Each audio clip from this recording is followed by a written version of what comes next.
Ishusho y'umugore wo mu kinyejana cya 21 igaragaza ko yifitiye icyizere, atera imbere, afite ubuzima bwiza n'ubwiza. Ariko benshi muri miliyari 3 zirenga z'abagore batuye kuri iyi si buri mwaka bakomeje guhura n'ihohoterwa, gukandamizwa, kwigunga, ubujiji no kuvangurwa.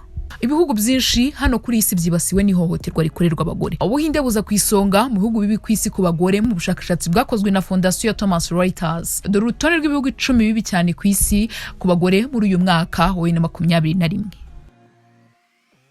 Ku mwanya wa 10 turasanga United States of America. Iki ni cyo gihugu cyonyine cyo mu burasirazuba bw'isi kiza mu bihugu 10 bya mbere bitari byiza ku bagore, aho bakunze guhura n'ihohoterwa rishingiye ku gitsina, itotezwa, guhatirizwa kwishira mu mibonano mpuzabitsina no kubura ubutabera mu gihe bafashwe ku ngufu. Akarengana abagore bo muri Amerika bahura nako kagaragaye cyane mu mwaka wa 2019 ubwo havukaga ubukangurambaga bwiswe Me Too, aho ibihumbi by'abagore bakoresha imbuga nkoranyambaga basangije isi nkuru zabo zihohoterwa n'itotezwa rishingiye ku gitsina bagiye bakorerwa. Leta Zunze Ubumwe za Amerika kandi ziza mu mwanya wa mbere mu bihugu bibamo gufata ku ngufu gukabije.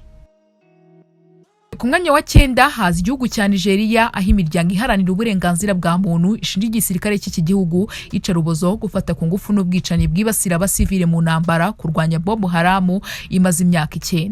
Nigeria kandi iza mu bihugu bya mbere ku isi bibamo icuruzwa ry'abantu ndetse n'akaga abagore bahura nako mu gihugu cy'imigenzi ishingiye ku muco nko gusirambura. Ku mwanya wa 8 turasanga Yemen. Yemen iki ni igihugu nacyo kiza kuri urutonde ahanini bitewe no kutabona serivisi zihagije z'ubuvuzi ku bagore, ubukene, akaga bahura nako mu migenzi ishingiye ku muco n'ubundi bugizi bwa nabi. Bitewe n'intambara ikomeje kuvugwa muri iki gihugu, abaturage barenga miliyoni 22 bakeneye ubutabazi kandi abagore n'abakobwa bakunze gukorerwa ubugizi bwa nabi ku mubiri no mu mutwe. Ku mwanya wa 7 turasanga Repubulika ya Demokarasi ya Kongo. Nyuma y'imyaka myinshi amaraso ameneka no kutagendera ku mategeko, iki gihugu nacyo kiza mu bihugu bya mbere bitari byiza ku bagore ngo gufatwa ku ngufu. Mu burasirazuba bw'iki gihugu intambara zimaze guhitana miliyoni 3 z'abaturage, abandi bakomeje guhura n'ibitero by'imitwe yitwaje intwaro. Muri iki gihugu byibuze abagore bagira ku 100 bafatwa ku ngufu buri munsi. Kuva mu mwaka wa 1996 hamaze kubarurwa ifata ku ngufu rigera ku 257% by'abagore batwita batazi aba bateye inda. Pakistan ku mwanya wa 6 ni kimwe mu bihugu bya mbere ku isi abagore bahora mu kaga. Muri amwe mu moko atuye muri iki gihugu abagore bafatwa ku ngufu n'agatsiko k'abagabo mu rwego rwo kubahanira ibyaha byakozwe n'abagabo babo. Muri iki gihugu abagore bakunze guhohoterwa no gufatwa ku ngufu kandi igihugu nikiragira amategeko ahana ihohoterwa ryo mu ngo. Ku mwanya wa 5 turasanga Arabia Saudite. Niza ku mwanya wa 5 mu bihugu bitari byiza ku bagore mu bijyanye n'ubukungu n'ivangura no mu mirimo n'uburenganzira ku mitungo. Muri iki gihugu hari amategeko atemerera abagore uburenganzira bwo kurera abana babo kuko n'abagore baba bagomba kurerwa n'abagabo. Umugore ntashobora gusaba pasiporo, ntashobora gukora urugendo wenyine ndetse kenshi niyemerewe gukora. Ku mwanya wa 4 turasanga Somalia. Muri Somalia 95% by'abakobwa bahura n'akaga ko gusiramurwa ku ngufu kenshi bageze hagati y'imyaka 4 n'imyaka 11. 7% by'imyanya y'abagize inteko nshinga amategeko niyibarizwamo abagore. Ikindi abagore 9% gusa nibo babyarira kwa muganga. Ku mwanya wa 3 turasanga igihugu cya Syria. Intambara yadutse muri iki gihugu kuva mu mwaka wa 2011 nimwe mu byazambije ibintu muri iki gihugu. BBC ivuga ko abagore bo muri Syria bakoreshwa imibonano mpuzabitsina kugira ngo bahabwe imfashanyo. Iki nacyo ni kimwe mu bihugu bitoroha kubona serivisi zo kwa muganga ndetse abagore bahura n'ihohoterwa rishingiye ku gitsina cyangwa irindi.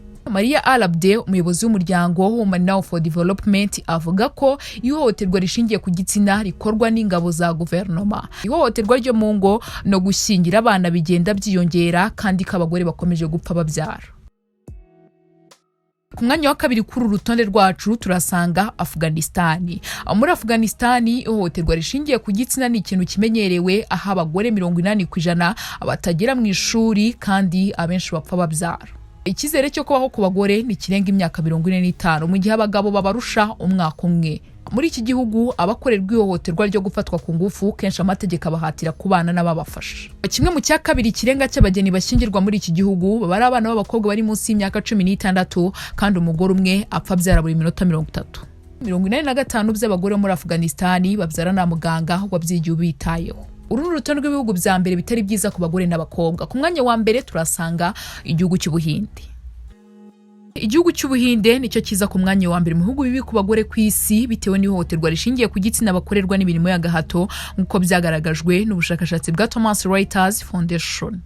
Iki gihugu kiri mu bya mbere bifite umuvuduko mu bukungu ku isi giterwa isoni n'ihohoterwa rikorerwa abagore. Buri minota 3 umugore wo muri iki gihugu aba ahohotewe mu buryo bumwe cyangwa ubundi. Buri minota 29 kandi umugore umwe abafashwe ku ngufu mu gihe umugore washatse buri minota 77 abapfuye yiciwe mu rugo. Mu kinyejana gishize miliyoni 50 z'abakobwa bapfuye bakuramo inda. Abagore n'abakobwa babarirwa muri miliyoni 100 babaho biteze gucuruzwa mu gihe abakobwa 44.5% bashyingirwa batarageza imyaka 18. Abagore bagira kuri 70% mu Buhinde bakorerwa ihohoterwa ririmo gufatwa ku ngufu nabo bashakanye, ihohoterwa rishingiye ku gitsina no gutotezwa, ihohoterwa rishingiye ku muco n'imigenzo hamwe n'icuruzwa ry'abantu ririmo gukoreshwa imirimo ya gahato, ubucakara bw'imibonano mpuzabitsina n'uburetwa bwo mu ngo.